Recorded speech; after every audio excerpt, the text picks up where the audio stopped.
travail de révolution totale, c'est pas fait. On s'est posé la question de ce qu'est la démocratie.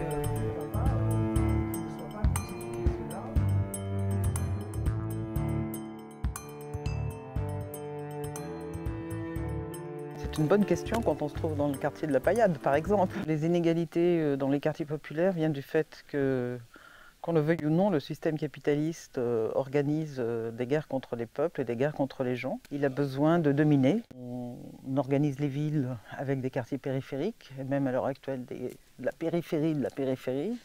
On repousse les gens le plus loin possible.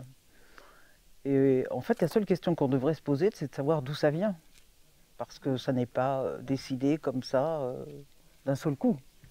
C'est qu'en fait, il y a une habitude, un habitus même, à la fois politique, intellectuel, social, économique et culturel. En définitive, les gens qui sont dans les quartiers populaires sont des gens en situation économique plutôt précaire, avec des difficultés d'emploi, de logement.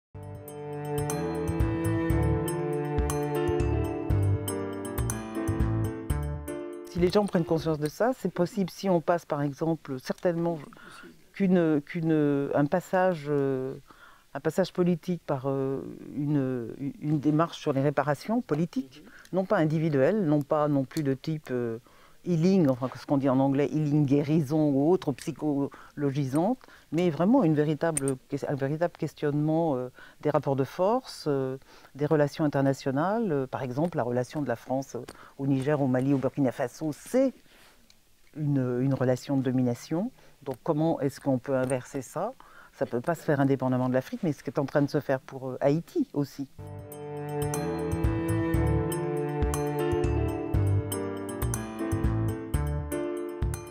Je crois qu'il faut leur donner de l'espoir. Et parfois on en manque un peu nous-mêmes, parce qu'il faut les armer. C'est-à-dire que, par exemple cet après-midi, normalement je devais arriver en fin de matinée pour rencontrer des jeunes dans un lycée, ou un lycée je crois, ou un collège, non, une classe de 3e. Ça a été annulé à cause des événements du 7 octobre. Excusez-moi, mais on croit rêver. La chose la plus importante dans des moments de crise, de tension, c'est de donner des moyens aux jeunes de réfléchir. Et Fanon est quelqu'un qui permet de réfléchir. Qui permet de réfléchir à la situation qu'eux-mêmes vivent, mais aussi pourquoi est-ce que, par exemple, on vit à la Paillade et on sait qu'on est invisible, on sait qu'on est mal perçu.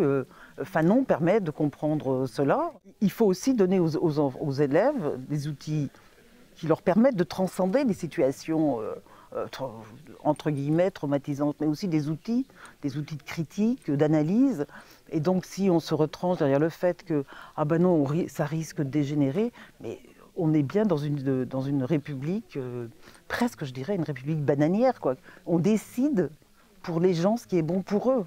On ne les outille pas intellectuellement pour comprendre le monde et pour analyser le monde dans lequel on vit. Il suffit de dire ah c'est trop complexe, donc on s'en occupe. Non, c'est pas trop complexe, le monde est extrêmement simple. Si on explique aux gens que c'est un monde de domination, qu'il y a des outils de domination, que ça passe par le capital et l'argent, par le système financier, tous les gens sont capables de comprendre ça.